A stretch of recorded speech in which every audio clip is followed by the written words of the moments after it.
अस्सलाम वालेकुम दोस्तों। एएच मोबाइल एंड रेफ्रिजरेशन में आपको खुशामदीद कहता हूं।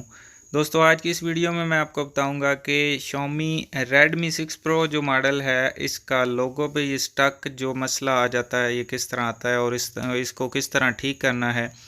दोस्तों, ये ऑलरेडी काफ़ी सारे टेक्नीशियन के पास से हो के आया है। सब ने सॉफ्टवेयर कर लिया है लेकिन ये ऑन नहीं हो रहा। यहाँ पे दोस्तों थोड़ा सा आप देख भी लें, क्योंकि ये यहीं पे फंसा रहता है, इसके नीचे लोडिंग चलती रहती है। तो अब दोस्तों इसको हम खोल के ISP जंपर कर लेते हैं। ये स्क्रीन पे आपको नज़र आ रहे होंगे और ये आप देख सकते हैं मैंने जंपरिंग करके इसको UFI बॉक्स के साथ अटैच कर दिया है। तो आपने भी दोस्तों इसी तरह जंपर करके लगा लेना है और कंप्यूटर पे आ जाना है। दोस्तों, कंप्यूटर पे आ चुके हैं हम। और शुरू करने से पहले आपसे गुजारिश है कि अगर आपने हमारा channel AH mobile and refrigeration अभी तक सब्सक्राइब नहीं किया तो जल्दी से इसको सब्सक्राइब करके साथ बेल आइकन को दबा लें। और दोस्तों, अगर ये वीडियो आप फेसबुक से देख रहे हैं तो फेसबुक का पेज भी लाइक करके फॉलो कर लें, ताकि यहाँ पे भी आपको सपोर्ट मिलती रहे। और ये आप देख सकते हैं हम इसी पेज पे काफ़ी सारी वीडियोस अपलोड करते रहते हैं। तो चलिए दोस्तों, अब हम काम की तरफ चलते हैं। तो इसको ख़त्म कैसे करना है, UFI का eMMC टूल आपने ओपन कर लेना है। और दोस्तों, यहाँ पे आपने ये जो चेक बना हुआ है डायरेक्ट eMMC ISP, इस पे चेक लगा के आपने आइडेंटिफाई कर लेना है। तो आइडेंटिफाई करने के बाद दोस्तों आपने देखना है कि इसमें कोई ऐसा एरर तो नहीं आ रहा। इसका आप देख सकते हैं सॉफ्टवेयर मुकम्मल है, लेकिन नीचे ये एरर आ रहा है अर्जेंट कंज्यूम 90% वाला। अगर ये आपके पास भी एरर ऐसा कुछ आ जाता है, ये सिर्फ इस मोबाइल का नहीं, जितने भी मोबाइल्स में ये एरर आता है वो कभी भी मुकम्मल ऑन नहीं होते, लोगों पे स्टक हो जाते हैं। और इसकी पार्टीशन कॉन्फ़िगरेशन बिल्कुल ठीक है, इसमें डाटा भी मौजूद है। इसकी हेल्थ रिपोर्ट आपको मैं चेक करवा देता हूँ। असल में ये 90% इसकी हेल्थ रिपोर्ट ही होती है। यहाँ पे आप देख सकते हैं इसकी हेल्थ रिपोर्ट भी ख़राब है। तो आइडेंटिफाई करता हूँ दोबारा से। तो यहाँ पे सारी डिटेल आप दोस्तों के सामने आ चुकी है। आपने यूज़र डाटा में जाके तो यहाँ पे एंड वाला एक्सक्लूज यूज़र डाटा पे क्लिक करनी है और क्लॉक जो है वो बढ़ा के आपने इसका जो डाटा है पहले रीड कर लेना है। दोस्तों, इस डाटा में ये जो आप रीड करेंगे, इसमें वीडियोस, पिक्चर और ये जो चीज़ें होती हैं ये नहीं होंगी कोई भी, सिर्फ इसका सॉफ्टवेयर कॉपी होगा। तो ये दोस्तों मैं जल्दी से इसका सॉफ्टवेयर कॉपी कर लेता हूँ और वीडियो को तेज़ कर देता हूँ ताकि आप दोस्तों का टाइम बच जाए।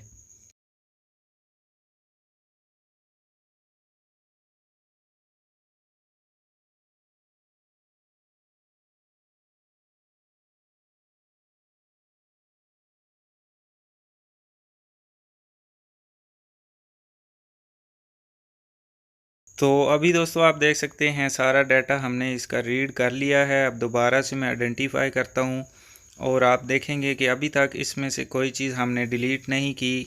इसमें इसका सॉफ्टवेयर अभी तक मौजूद है और वो एरर भी इसमें अभी तक मौजूद है। तो अब हम eMMC फैक्ट्री रीसेट करेंगे तो इसका डाटा सब कुछ ख़त्म हो जाएगा और इसकी पार्टीशनिंग ख़त्म। यहाँ पे आप देख सकते हैं इसकी यूज़र एरिया पार्ट में अभी पार्टीशन भी शो हो रही हैं, अभी इसमें सब कुछ अवेलेबल है। तो अब दोस्तों eMMC फैक्ट्री रीसेट करनी है, फैक्ट्री रेस करना है, तो ये आपको तकरीबन 5 से 10 सेकंड में ये फैक्ट्री रेज़ हो जाएगा, सब कुछ इसमें से ख़त्म हो जाएगा। और उसके बाद हमने सिर्फ रेज़ जो बटन है उस पर क्लिक करनी है और यस कर देना है। तो अब ये समझ लें कि मुकम्मल तौर पर eMMC में कुछ भी नहीं रहा। इसका सॉफ्टवेयर, पिक्चर, जो कस्टमर का डाटा था वो भी, और सॉफ्टवेयर सब कुछ ख़त्म हो गया है। आइडेंटिफाई करेंगे दोस्तों, आप देख सकते हैं अभी मोबाइल का मॉडल नहीं आ रहा, लेकिन एरर अभी भी यहाँ पे शो हो रहा है। तो इस एरर को ख़त्म करने के लिए हमने जाना है रीपार्टीशनिंग में, और यहाँ पे जितने भी ये बॉक्सेस बने हैं इन पे आपने चेक लगा लेना है। चेक लगाने के बाद नीचे राइट पार्टीशन सेटिंग पे क्लिक करनी है और यस का जो ऑप्शन आएगा आपने यस कर देना है। उसके बाद दोस्तों ये भी तकरीबन कुछ 2-3 सेकंड बाद रीपार्टीशनिंग हो जाएगी। तो अब मैं दोस्तों आइडेंटिफाई करके आपको चेक करवाता हूँ कि जो हमारे पास 90% का एरर आ रहा था वो ख़त्म हो चुका है सक्सेसफुली।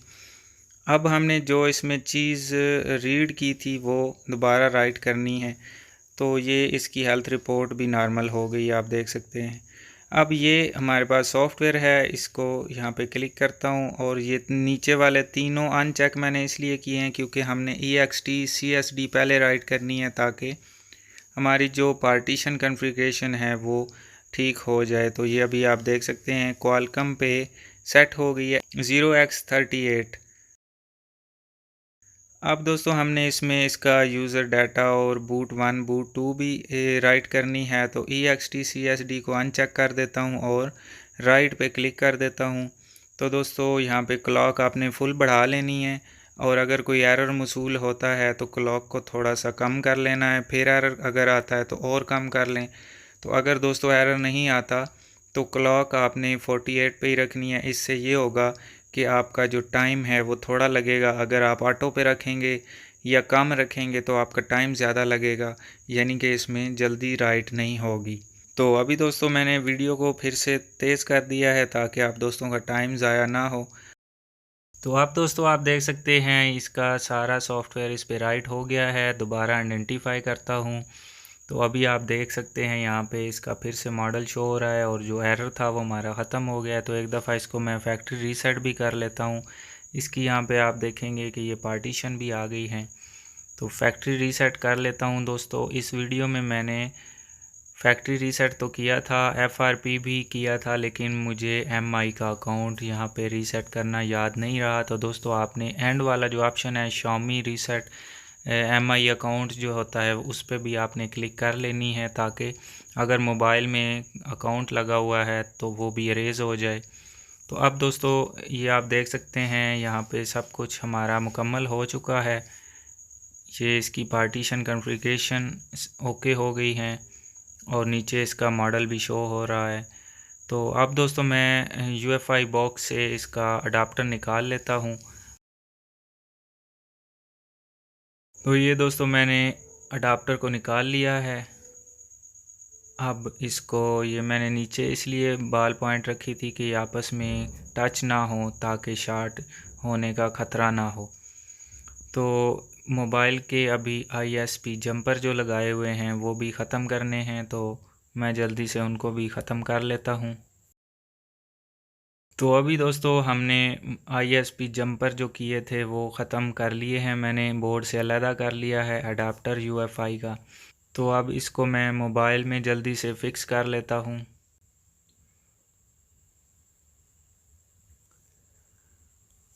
अभी दोस्तों मोबाइल में इसको मैंने फ़िक्स कर लिया है और मोबाइल को अभी मैं ऑन नहीं कर सकता क्योंकि मोबाइल की चार्जिंग शायद कम होगी, लेकिन एक दफ़ा ट्राई कर लेते हैं।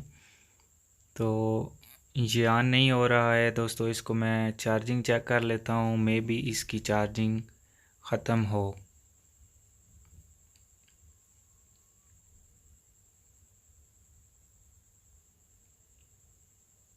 तो ये दोस्तों मैंने चार्जिंग भी लगा दी है। अभी ये MI लिखा हुआ आ गया है तो इसका मतलब है कि हमारा मोबाइल डैमेज नहीं हुआ, ऑन हो गया है। तो थोड़ा सा वेट करते हैं और इसको ऑन कर लेते हैं। तो ये दोस्तों आप देख सकते हैं यहाँ पे चार्जिंग का आइकन आ गया है जो कि 3% शो कर रही है। मोबाइल की बैटरी लो थी जिस वजह से मोबाइल ऑन नहीं हो रहा था।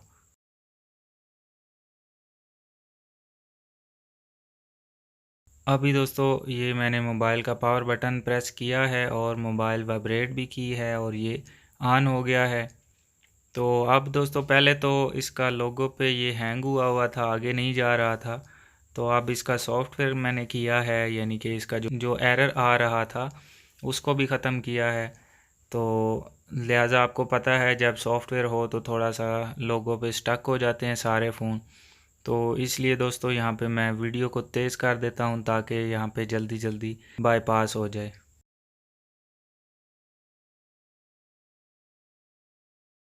तो ये दोस्तों आप देख सकते हैं मोबाइल जो है वो लोडिंग पे है और ये ऑन हो चुका है। नेक्स्ट करेंगे तो आगे दोस्तों ये आप देख सकते हैं इसको अकाउंट लगा हुआ है, जैसे कि मैंने वीडियो के सेंटर में बताया था कि इसको एमआई का अकाउंट लगा हुआ है।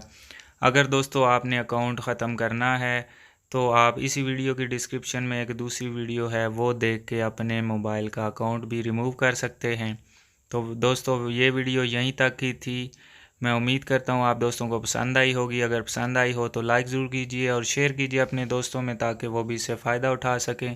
तो दोस्तों मिलते हैं अगली वीडियो में एक नए से ट्रिक्स के साथ। तब तक के लिए अल्लाह हाफिज़। अल्लाह निगहबान। पाकिस्तान जिंदाबाद।